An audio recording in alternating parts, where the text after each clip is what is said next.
Kasama si Sheena Torno. Sheena, balita ko pinapalabas ng media. Admar, nandito na nga talaga tayo sa labas ng Senado at kasalukuyan na nga ang sinasarado ng taga-USAA yung main entrance kasi ang paliwanag nila para talaga sa security ng mga media at kanina pumasok dito dumating si SILG, pumasok siya sa opisina ni SP Cayetano. Hinihintay natin yung kanilang pag-uusap kung anong isa ba sa mga tinalakay is yung posibleng pag-aresto kaya sa Bato. Lahat yon puro espekulasyon.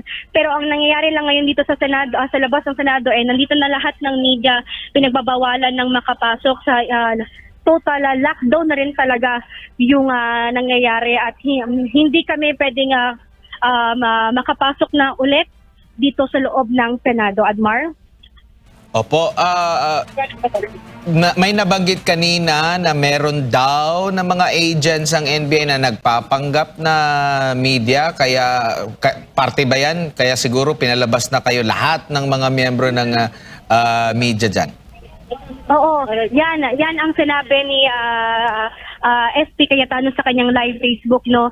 At mayroon na nga daw nagpapanggap na media kaya pinalabas kami lahat. At ngayon makikita natin si Sec Jen, bihingan natin ng ayan, mapapakinggan niyo po.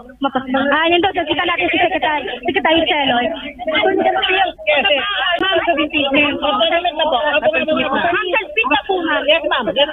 Ayan, nakikita natin, pumasok na si Attorney Celoy sa kanyang sasakyan, kasi sabi niya, submit na yung articles of impeachment laban kay Vice President Sara Duterte. Kaya dito na lamang yung mga media na nag-aabang. At kanina nga, may sinabi din yung mga staff ni Senator or ni SP Cayetano na may nag-disguise ng media, nagtataka nga nag-disguise ng media para makapasok dito sa loob. At sinasabi ni Sec Jen, ito yung sinasabi nilang perceived NBI agent na sinasabi nilang sila miyembro ng Senate media. Admar? Yes, meron ka bang information kung ilan yung confirm na mga senador na nasa loob ng Senado, lalo na during doon sa nagkaputukan? I-minus mo na si Senador Tito Soto kasi nauna na atang lumabas yon. Admar, nandito sa loob. Ayan, Admar, wait lang. Sa mga oras na ito ay may mga pulis na pumapasok dito sa loob ng Senado, no? Ayan, kinokontrol nga ng taga-USAA at binibilang isa kung sino-sino yung mga pulis na maaaring pumasok. Ayan, makikita natin na Admar sa ating mga videos. Kasi yung roll-up na ito, ayan, binababa na. Ayan, nakikita niyo. Ayan, sirado na. It means lockdown na ulit dito sa loob ng Senado.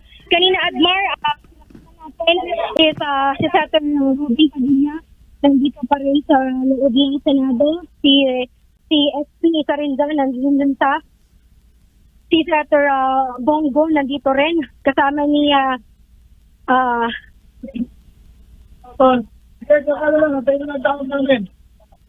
kasama pa na iba bang mga senador, pero majority sa nakikita natin dito mga kapartners ay puro majority, Senate majority senators lamang wala tayong nakikita from Senate minority. Admar? Opo, linawin lang natin, kayo'y nasa Senate compound pa rin, hindi talaga lubusang nakalabas sa kalsada. Nasa Senate compound or sa labas lang ng main entrance. Tama? Oo, nasa compound pa rin kami. Nandito kami sa labas ng Senate main entrance, no? Kasi nga yung sinasabi nga nilang may nagdi-disguise na ng mga media, ng mga perceived NBI agents. So pwede pa rin kami mag-cover dito sa loob ng compound, pero pinagbabawal kami na makapasok mismo sa loob ng Senate building, Admar. Okay. Yes, Coach Oli, may tanong ka? Sheena, si Coach Oli Tono, yung mga nagpanggap na media na taga-NBI, wala silang dalang baril. Paano na ipasok yun? Paano naging media? Ayan, Coach Oli, yan nga yung ipinagtataka ng taga-USAA, papaano nakapasok yung mga perceived NBI agent. Kasi nasabi kanina, Secgen, may dumaan sa likod na naunang nagpaputok, Coach Oli, kaya nagpaputok rin yung Marines, yung taga-USAA at mga pulis. Kiniklear ngayon yung area kung saan nagkaroon ng paputok, which is yung sa dulo yon ng Senate, ng second floor kung saan natin hinihintay sa Senator Bato, at malapit din yan, Coach Oli, sa office ni SP Cayetano. Doon nangyari yung enkwentro. Ngayon nandoon pa yung mga Marines para tignan yung kung nandoon pa yung mga perceived NBI agent at para ma-secure na rin na safe. At sinabi naman ni Secgen kanina, walang taga-OSA or taga-Marines at saka mga pulis yung nasaktan doon sa nangyaring putukan, Coach Oli. Diyan sa area mo, may nakikita ka pa ba diyang mga taga-NBI? Coach Oli, hindi natin masasabing makita natin yung mga taga-NBI. Kasi kung maalala natin, Coach Oli, yung nangyari nga noong Lunes ay mga hindi naka-uniform, mga nakasuot lang ng ordinaryong damit yung mga NBI agent na pumunta dito sa loob ng Senado. Kaya ngayon, halo-halo na yung mga tao dito, may mga Senate employee, may mga taga-media, kaya hindi natin masabi kung sino dito yung mga taga-NBI, Coach Oli. Opo. Pero confirm na, Sheena, na andyan na rin yung articles of impeachment kasi nabanggit mo kanina, lumabas ba o pumasok si Secgen Cheloy Garafil? Admar, ayan na, palabas na ng Senate compound itong sasakyan ni Secgen Cheloy. No? Tinanong natin siya kung totally transmit na ba yung articles of impeachment. Ang sagot niya, yes. Ito ay naibigay na sa Secgen dito sa Senado, Admar. Yan, ang hihintay din natin kung ano din yung magiging desisyon ng liderato ng Senado after the transmittal ba ng articles of impeachment. Tomorrow, magkakaroon ba ng pagkukonvene? Yan yung kailangan nating antabayan, Admar. Opo. Pero nabanggit ba kanina sa mga opisyal dyan sa Senado na yung presensya ng NBI dyan ay walang koordinasyon sa Senado? Sinabi ni Secgen Mendoza kanina, walang coordination from NBI yung pagpunta dito ng mga tinatawagan nilang perceived NBI agent. Kasi kung nagkaroon man ng coordination, magiging maayos yung plano siguro nilang pagsisilbing warrant of arrest. Nangyari, nagkaroon ng putukan na may impormasyon ng OSAA na may mga NBI agent na nakapasok, especially doon sa far exit area. Kaya doon nagkaroon ng encuentro. So, sabi nga ni Secgen Mendoza, 100% walang koordinasyon yung NBI, Admar. Nasa bisinidad ba o wala si NBI Director Matibag? Admar, dito sa loob ng Senado, dahil nandito pa tayo sa loob ng compound, no, wala tayong NBI Director Melvin Matibag na nakikita dito at wala ding sinabi si Secgen, even yung OSAA, even yung mga senador na pupunta dito si NBI Director Matibag, Admar. Pero si Secretary Junvic Rimulya andyan pa sa loob? Admar, patuloy yung pag-uusap. Nakausap nga natin yung Chief of Staff ni Senator Robin Padilla. Tinanong natin siya kung nasa loob pa ba ng opisina ni SP Cayetano yung mga senador na kasama ni Secretary Rimulya. Ang sabi niya, oo, patuloy yung kanilang negosasyon, patuloy yung kanilang pag-uusap. Nandoon din sa loob itong si SILG. Kasama ni SILG si Senator Marcoleta, si SP, si Senator Robin Padilla at Senator Aimee, Admar. Yung mga pulis ay nandyan din ba malapit sa inyo? Kasi ang nakikita namin dito sa live ay mga miyembro lang ng media. Kanina sa report ni Paul, marami mga pulis outside talaga sa compound. Admar, yung nandito na lang talaga sa labas ng main gate is mga may Senate media at may ilan ding pulis. Kung makikita nyo, Admar, ipapakita lang natin. Papakita lang natin, Admar. Sige, kasi ang naka-feed dito, nakaharap tayo doon mismo sa main door talaga, doorway ng Senate of the Philippines. Kitang-kita natin dito yung facade mismo ng Senate of the Philippines at mga miyembro ng media. Yung nabanggit mo nga na lahat ng mga miyembro ng media ay pinalabas na at nakasarado na yung mga roll-up doors, yung parking Ayan, Admar, space. Yes, go ahead. makikita natin, ito yung Senate area. Nandito tayo ngayon sa labas. Nandito yung Senate media. At dito naman sa gilid natin, makikita natin yung ilang mga kapulisan na nagbabantay nga sa security dito sa labas ng Senate lobby, Admar. May mga pulis ay nakikita pero mangilan-ngilan lamang, Admar. Unlike doon sa labas na marami talagang nagbabantay, Admar. Ano naman ang advisory sa inyo ng Senate PRIB kung babalik pa ba bukas or ano? Yan yung hinihintay natin, Admar, kung anong mangyayari, kung bukas ba, total lockdown pa rin, hindi pa rin ba pwedeng makapasok. Ayan, Admar, makikita mo, even yung mga staff na mga senador ay pinapalabas na rin ng Senado. Makikita natin yung ibang staff ni SP Cayetano, ni ni Senator Bato, at saka ni Senator Robin Padilla. So hindi natin alam kung anong mangyayari bukas, kung allowed pa ba pumasok yung media, kung magkakaroon pa ba ng mga sesyon. Yan yung kailangan antabayan dito, Admar. May kita din tayo, may mga pulis rin na palabas ng Senate building, Admar. Diyan, Sheena, sa labas, tanaw mo ba kung marami pang tao? May yung mga rallyista? Oo, Coach Oli, malayo tayo doon sa main gate kung saan nagsasagawa ng rally yung mga kababayan natin. Nandito kasi tayo mismo sa tapat ng Senate main entrance, Coach Oli. Sila, yung ibang senador, natanong nyo ba? Halimbawa, sila Senator Lacson, Senator Risa, o yung nasa minorya ngayon? Oh, Coach Oli, yan nga yung hinahanap natin kanina kung nandito ba sa loob ng Senado itong mga bagong Senate minority. Ang nakita lang kasi natin is yung mga bago rin mga Senate majority. Yung nabanggit ko nga kanina, si SP Cayetano, magkapatid na Villar, Senator Pia, Marcoleta, Aimee Marcos, Robin Padilla, Bongo. Yan lang yung nakita natin kanina habang nagsasagwa nga, nagkakaroon nga ng mga kaguluhan dito sa loob ng Senado. Pero sa mga oras na ito, wala tayong nakita nga kahit isa from Senate minority. Pero sa information mo dyan, kasi meron din tayong nababasa rito, partner Sheena, sa information mo, wala nang mga miyembro or agents ng NBI dyan or meron pa rin kayong mga information na natatanggap na meron pa rin sa loob? Kasi meron akong nababasa lang na dito na mga unverified na mga information na meron pa daw. Sheena. Admar, kaya nga pinalabas yung mga media kasi kanina may nagdi-disguise nga perceived NBA agent na sinasabing media sila. Kaya siguro pinalabas yung media para malaman talaga kung may natitira pa talagang NBA agent dito sa loob. Kasi yung mga Marines, nandoon sila sa area kung saan nagkaroon ng putukan. And sinabi lang sa atin kanina ni Sec Jenny, hopefully, wala nang perceived NBA agent, Admar.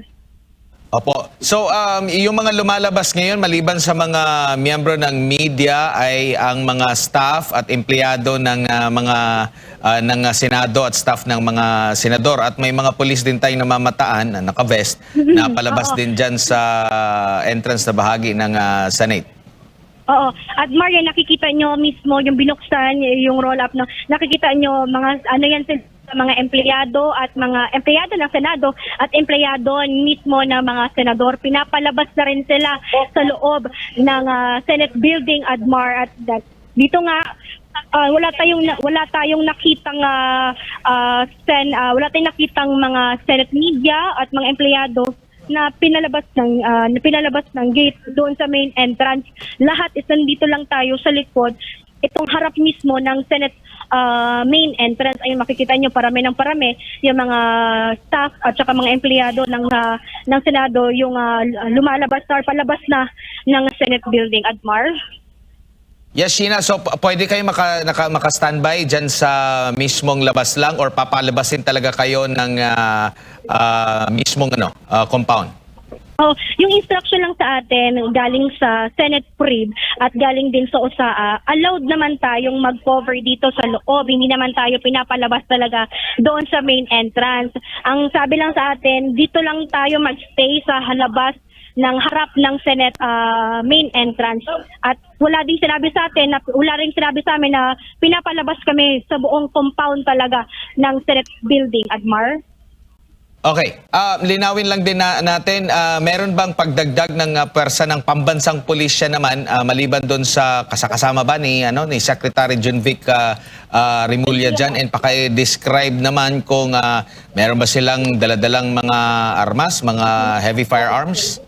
Oh, Admar, kanina nakita natin na may mga pulis, dagdag na mga pulis no na pinapasok dito sa loob ng Senado. Mangilan-ngilan sila, Admar, at nakita rin natin maging yung mga pulis ay kinaapkap-kapan din ng taga-usa. Admar, kasama natin si Ma'am Asa Pimentel no, at para bigyan kasi kanina, Admar, kasama siya doon, isa siya sa mga kasama ni Senator Bato de la Rosa. Nandito siya. Ma'am, live tayo no sa special coverage natin. Ano po yung kaganapan doon? Especially kayo po, pumasok kayo doon sa loob ng opisina ni Senator Bato de la Rosa po. Ayan, magandang gabi mga kababayan, no, sa mga nakikinig at nanonood ngayon sa inyo, Adnan and MJ. Grabe yung, meron palang video, sorry, dito. Pero anyway po, medyo tensionado po yung mga pangyayari sa loob kanina. Kalalabas lang natin kasi nagbigay na ng order no na maiiwan na lang yung mga security ng mga senador sa loob at saka lahat ng mga empleyado at lahat ng mga media ay pinalabas na po. So nasa loob si Secretary Junvic Remulla, and a few minutes ago nagbigay siya ng order that everybody who is not part of the legal team and the security, dalawa lang po sa bawat senador ang maiiwan kasi magsisweeping sila sa loob, no? So yan po yung pangyayari sa loob. Hindi natin alam kung ano yung mga pinag-usapan sa conference ng mga senador kasi sila lang po ang nandun sa loob together with Secretary Junvic Remulla. Siguro magbibigay naman sila ng pahayag sa inyo kung inyong makapanayam. Pero yan po ang sitwasyon dito ngayon sa Senado, and ako naman personally gusto kong panawagan ang ating taong bayan na tumutok talaga sa nangyayari dito at kung maaari lumabas na kayo because this, ano bang tawag dito? Parang may martial na talaga dito na nangyayari. Sorry, Secretary Junvic pero i-comment ko lang din na kaika-ika kasalakad mo, pero I hope na yung utak mo ay hindi pa ika-ika. Pero ako ay sumangsaludo kay Senator Bato de la Rosa. Ang ginawa mo dito kung saan it led to the change of leadership in the Senate is going to go down to the history of the Philippines. At ang bawat isang mamamayang Pilipino na lalabas para ipagtanggol ang ating soberenya ay mahalaga po ang inyong partisipasyon. Sama-sama na po tayo pangalagaan natin ang bansang Pilipinas. Check, sound check. Nakita kanina, pumunta ka doon sa opisina ni Senator Bato. Kumusta yung sitwasyon ni Senator Bato at hanggang ngayon pa ba, ma'am, bago ka bumabay ng sa loob pa rin ba siya ng kanyang opisina? Siguro hindi ko na sasabihin kung nasa loob siya ng kanyang opisina, but when we were there kanina, no, earlier, mga early afternoon pa yon, ay nakipag-ano tayo kay Senator Bato de la Rosa. Binigyan naman natin siya ng ating prayer at ang ating suporta at yung mensahe mula sa mga kababayan natin na nandito sa labas, yung mga supporters natin na nandito, nagbibigay ng panghiwatig at buong puso na sinusuportaan siya dito sa laban na ito. And na-encourage naman siya at nagpapasalamat. So nais ko lang din ipaabot sa ating mga kababayan ang taus-puso na pasasalamat ni Senator Bato de la Rosa sa lahat ng sumusuporta. Let us protect the Senate. Let us protect the institutions of our country because we are democratic country. Ayan, Admar, narinig na si Ma'am Asa Pimentel. No? Ayan, Admar, dito sa parking area, ay binubuksan ng mga taga-usa. Ay hindi na alam kung sinong lalabas na sakyan. Ito may galing sa senador. Ayan. And binubuksan nila, Admar. At ito yung sitwasyon dito sa loob. Nandito yung mga media. at ibang mga empleyado ng Senado, Admar.